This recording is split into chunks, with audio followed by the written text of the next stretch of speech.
Since prehistoric times, human societies have always been in a constant state of flux, with no one group having a completely static history, and various cultures and races are the result of divergence, miscegenation, and adaptation, and the different groups paint quite a beautiful picture of the diversity of our species. As I discussed in a video a few months ago, many near-human species that lived throughout Afro-Eurasia went extinct very quickly after their first introduction to Homo sapiens proper, despite being the apex predator of their respective regions, oftentimes having intelligence on par with, perhaps even greater than that of the modern human.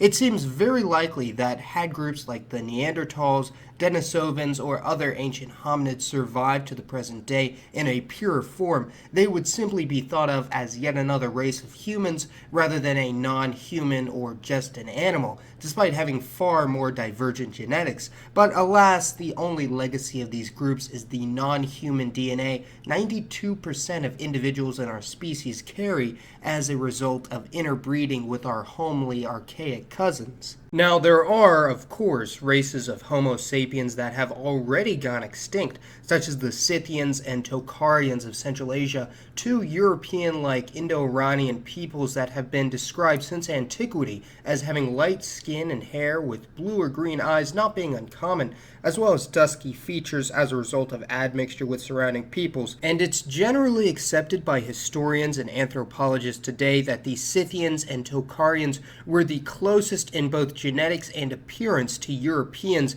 before they were wiped out. Some individuals from Afghanistan, Xinjiang in China, or Turkmenistan might carry the phenotype of what this ancient race looked like, but their old culture, language, and customs have been almost entirely stamped out of existence, either being eradicated by hostile groups like the Mongols or absorbed into an incoming dominant group of migrants such as the Turkic tribes of North Asia.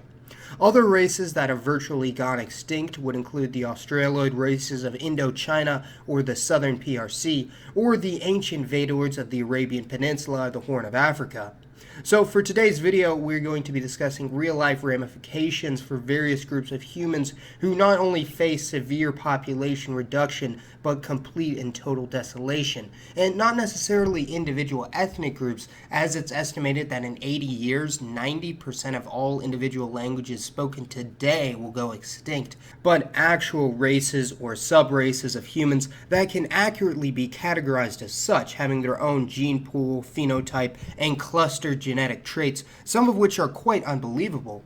Contrary to popular belief, Europeans were not the only race to have near single-handedly wiped out an entire race. As I mentioned in a video over the Bantu peoples of Africa, a broad pan-ethnic category including many peoples from Kenya to South Africa, but originating in Cameroon some 2,000 years ago, they were clearly not the indigenous inhabitants of this section of land. Before the Niger-Congo expansion southward, the vast majority of this land was inhabited by pastoral hunter-gatherers that can clearly be identified and differentiated today, such as the Nilotic, Khoisan, and Pygmy peoples. And although the Khoisan are probably not in danger of extinction anytime soon, and the Nilotes of East Africa are actually thriving, numbering some 40 million and growing, the Pygmies are in quite the precarious position.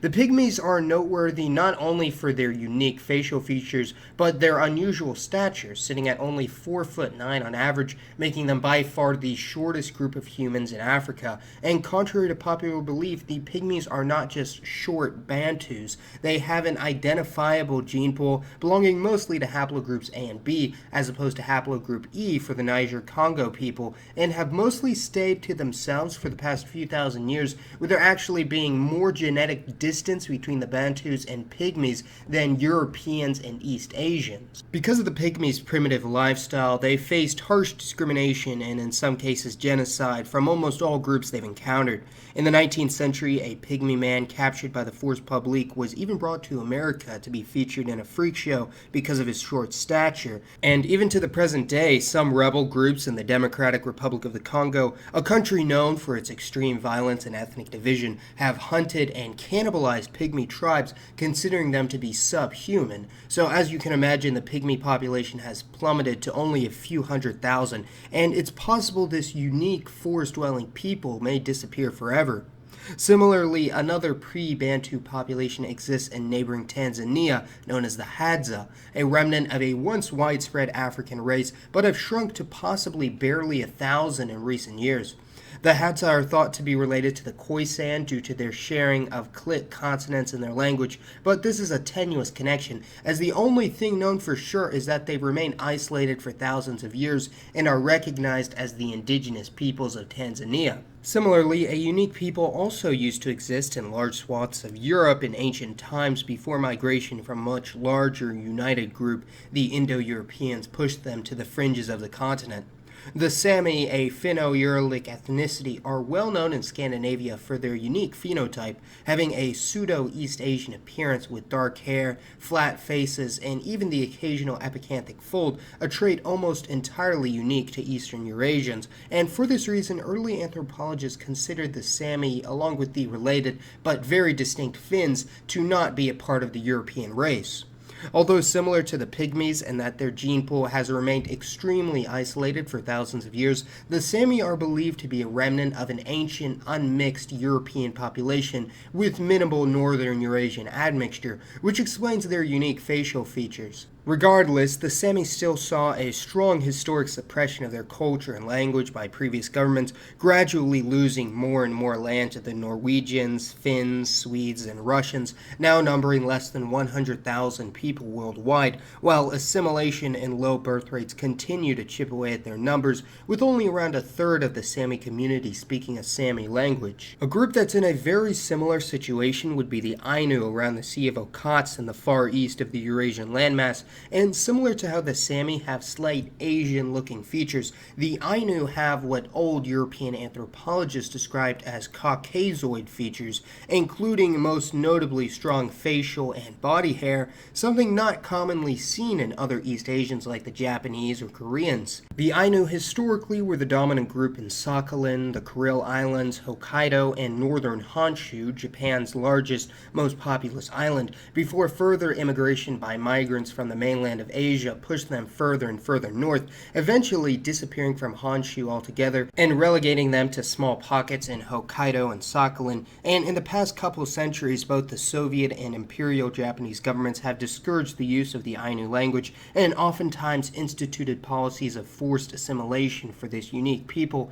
who have actually been proven not to be related to Europeans in any way, and instead are a remnant population of an ancient East Asian group whose features had all but disappeared in the other ethnic groups of Asia in the past 10,000 years. Today, no more than 50,000 full-blooded Ainu still exist, although the number of ethnic Yamato or Russians with some Ainu ancestry is many times this amount due to intermarriage, and it would seem that islanders are at a particular disadvantage when confronted with invading forces, as the remainder of entries on this list are mostly insular, such as the Paleo-Amerindian or Fuegian people of southern Argentina and Chile, located mostly, as you could guess, on the island of Tierra del Fuego. When first discovered by Spanish explorers hundreds of years ago, the inhabitants of the frigid tip of South America were named the Patagons, a term meaning giant due to their unusually tall stature, even dwarfing over the Spaniards, and the neighboring region hence bore the name of Patagonia. The Fuegians are a remnant population of some of the first migrants to the Americas over 10,000 years ago,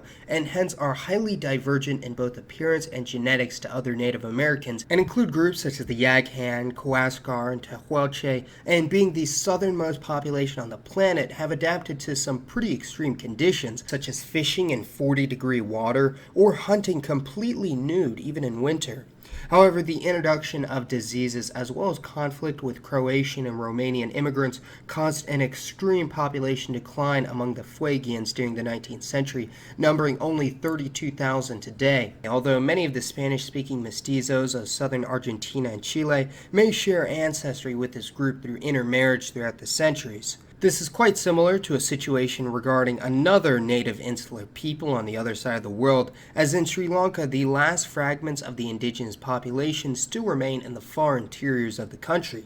The Vedas are recognized as the native inhabitants of the island before the arrival of the Dravidian and Indo-Aryan speakers over 2,500 years ago, and they are perhaps the purest form of the ancestral South Indian population still around in the Indian subcontinent, although their numbers, presently only a few thousand and shrinking every year, leave this group in danger of vanishing.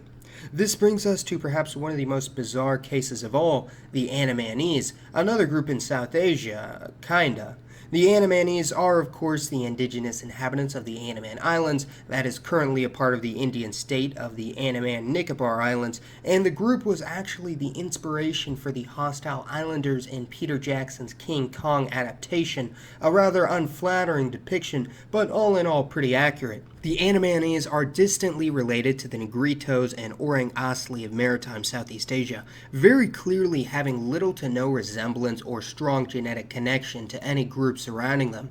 The Animanese have been genetically isolated literally for tens of thousands of years, and certain Animanese tribes have taken the title for the world's most aggressively isolationist people. Case in point, the Sentinelese of North Sentinel Island, who have vigorously attacked anyone, Indian officials, American missionaries, European tourists, who have attempted to contact them. Other Andamanese tribes living on the mainland of Andaman have seen their populations go into freefall since contact with Indians and Europeans in the past century, naturally due to introduction to Eurasian diseases and societal upheaval. And although some Indian residents in Andaman and Nicobar may have some Andamanese ancestry, the number of full-blooded Andamanese in the world is no more than 700.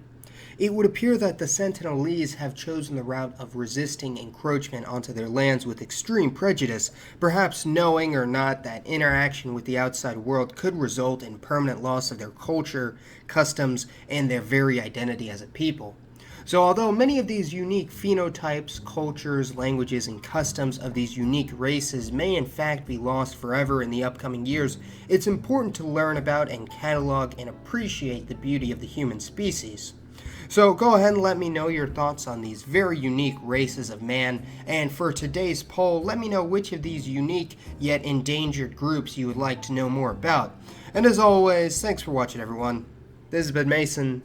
and I'll see you next time.